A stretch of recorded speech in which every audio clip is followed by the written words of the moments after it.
All right, guys, we're going to show you what it's like to actually purchase a plot here. I'm going to go in and just find a file. All right.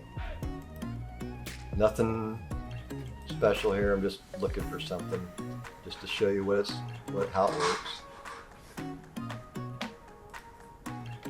Down here, and as you know, all these files that you pick from, just to kind of go back here, everything starts out as make, then it goes to model, and then every model goes to a race rally kits or side kits.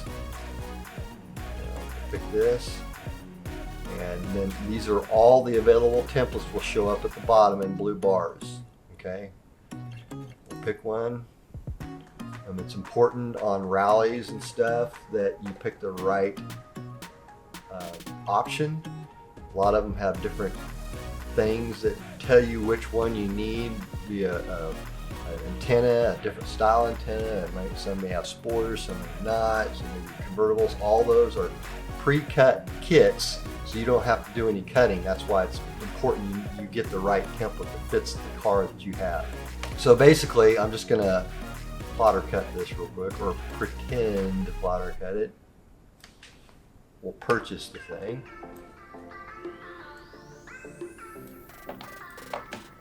Okay, so we're just going to plotter cut this or purchase it.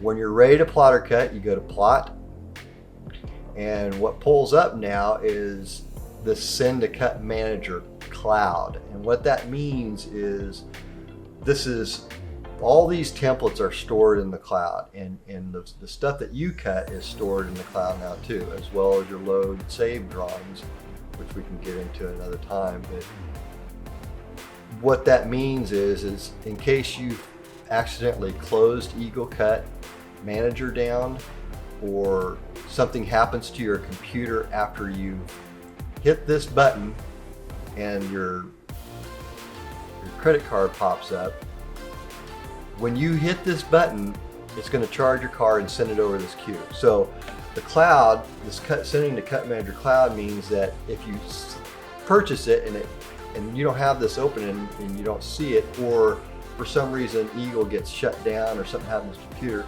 it'll still be retrievable. So I'm going to go ahead and purchase this thing just to kind of show you how it works. So that tells us it just got charged our card and it sent it over here to the Cut Manager. So now it's over here and it's ready to be plotter cut with the Graphtec. Now if you have more than one loaded, you would select the plotter that you want to plotter cut this with, and then you have this selected in the plotter cut. So if this thing were to shut down unexpectedly, or you didn't, like I said before, you accidentally closed Eagle Cut Manager, you pop this open, you can hit this refresh queue and it will pop up basically and show it to you. So I know there's some guys out there that had other versions when we were beta testing this thing, more detailed beta testing, that didn't have this available. Now it's available, so that helps out a lot. You guys don't have to worry about losing a template after it's been purchased. The only time it should go away is after you hit the cut now. All right.